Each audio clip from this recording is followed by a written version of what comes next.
So this is what I envision for Yonge Street anyway. So imagine these are buildings. Here's the buildings on the left and right. So here's the road right now. Well, here's the sidewalk currently right now, and here's the road. You know, it's not proportionate, but just for this is a finger draw. First time I used the app, right? So, and it's not quite as sensitive as it should be. But so anyways, first you would build this structure right here. You build it on a slope down, and then down right here on the edge of the road. And then this way people can walk and never have to get wet on Yonge Street. Or where high traffic, like the downtown core, right? But in Yonge Street, the buildings are all pretty much uniform along the sidewalk path, right? You don't have to walk in like 50 feet or whatever, right? But you could have an area where, like, there's an overhang, right? And there could be something here, but then eventually you could build it right here over top, right? Over the entire road, because it would be ideal if you could walk from, say, Yonge and Bloor all the way downtown to, like, say, Front Street without having to need a winter jacket in the wintertime would be fantastic. Well, without getting wet. Without getting wet would be the goal. Without being wet in all high traffic area for, like, shopping, right? Because, you know, the one thing I noticed in Toronto is a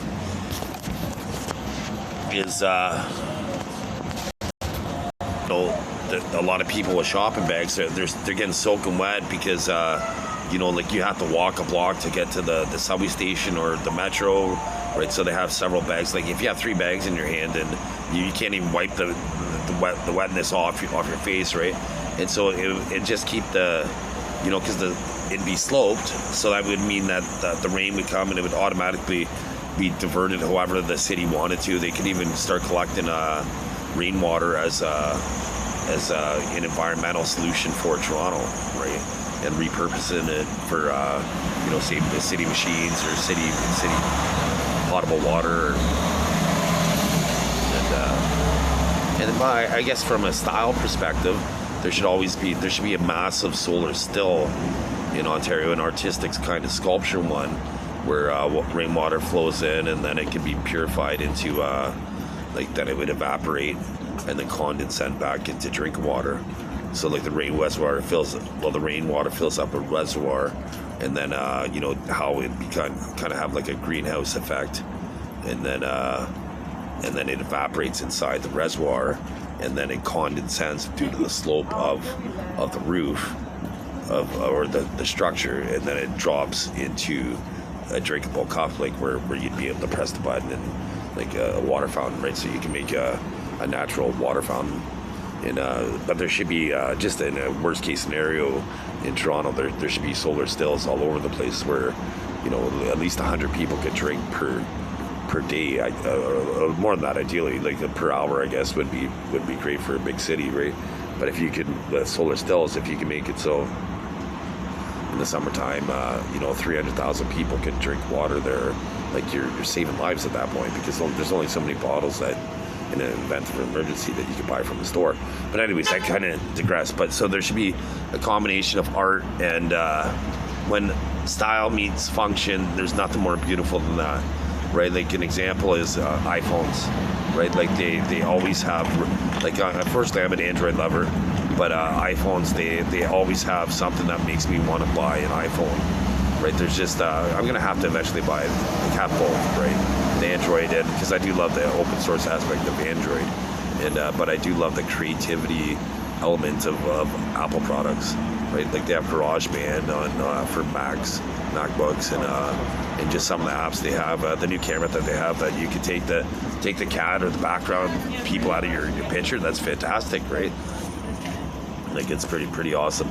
But you know, so anyways, so back with so that'd be the ideal thing to do for all cities, right? So it could there could be even some sort of, like, we could use photosynthesis, solar panel, and bioluminescence plants, right?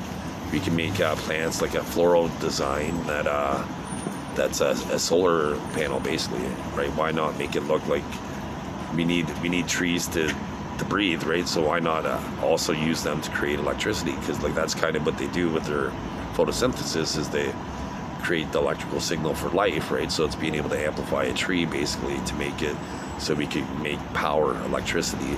And because I have seen concepts like this that like it is possible with technology, like it's just people need to advocate about it, right? But unfortunately, social media makes it so people only have such a 10-second attention span or less, right? It's brutal, right? Like in the people that made the internet, like they made it www. Whatever the website is .com, right? And without capitalization, and they had an opportunity to help grammar, and it's just only hindered grammar, right? Even like I'm gonna have to build a phone eventually because some of the stuff I want isn't available in phones, and so I'd have a market share, like capitalization, like a competitor to Android, basically, or at least I guess at first I'll start with selling like apps that can work with Android, and then eventually like I'm gonna have so many of them that I'll just end up making my own operating system, right? Just features because there's stuff that's not intellectual property, right? Like intellectual properties should be protected to the fullest extent of all laws throughout the world, right? It's the most important thing to protect. It's intellectual property. It's our thoughts, right? So you want to protect your intellectual property. So that being said, go to change.org. You can be a hero and help protest thoughts. So having curved, like sloped sloped awnings or whatever it would be, and then you'd have a post that goes down like this, and then it would provide shelter for people, and so it has the opportunity for high traffic areas. You could have some sort of digital displays and advertising, because like what I envision in a big city like Toronto is I get off the subway. I've never been to the city. I get off the subway and now I'm on the main street. I go to the very first corner because like I might not have battery charged on my phone. I'm able to go to like almost like when you go into a mall, you see you can see where the stores are at the mall, right? You have that for each block, where you go up to a digital display with an LCD screen and be like, okay, I'm looking for shoes. So shoes, okay, yep, fifth store on the right. Okay, there's fifth store on the right. Now I know exactly where I'm going. I don't get lost, and it should be just more convenient, right? And that being said, subways like in Toronto should be advertising, because you have like people are bored on the subway, right? You have non-stop time to get people's attention and get valuable feedback for free because they're bored, right? They're bored, so they're going to want to pay attention, and it's going to help them out. Right, so one thing I would say, like at the beginning, like say at Kennedy, like the very first stop, I'd be like, okay, so remember, those with us long term, if you travel such and such, some of your favorite stores are on the surface streets, right? So on the subway cars, like there needs to be like some sort of digital advertising, like now at Young and Blur, you can get this and that, everything you wanted. You catch the subway past the stop every payday, and you've never seen your favorite store because you've never went up on the surface streets, right? So it needs to just better tell people, because like if you're on a trip with your kids, you got young kids, and you've never been to Toronto, and they've never been on the subway, why not take them on a train? What kid doesn't like a train, right? And so take them on the train and then go to the very first cart, right? Because some of it comes above ground, right? So they want to see it the window, they see it at the tracks, like I did it as a kid too, right? And so it's just an easy first time memory that you can give them, and they're going to remember. Like if they're like 8 years old, they're going to remember it forever. It's going to be their first subway car, right? Like it's a train, right? And it might be the biggest train they've ever been on, right? So if you're from a small town, right? And another thing is to do is say go and check out some of the restaurants that are in buildings, like up from a high view, right? Like I'm gonna do it actually tomorrow is or in 2 days. I'm gonna go check out a listing just because I want to see the view from that area.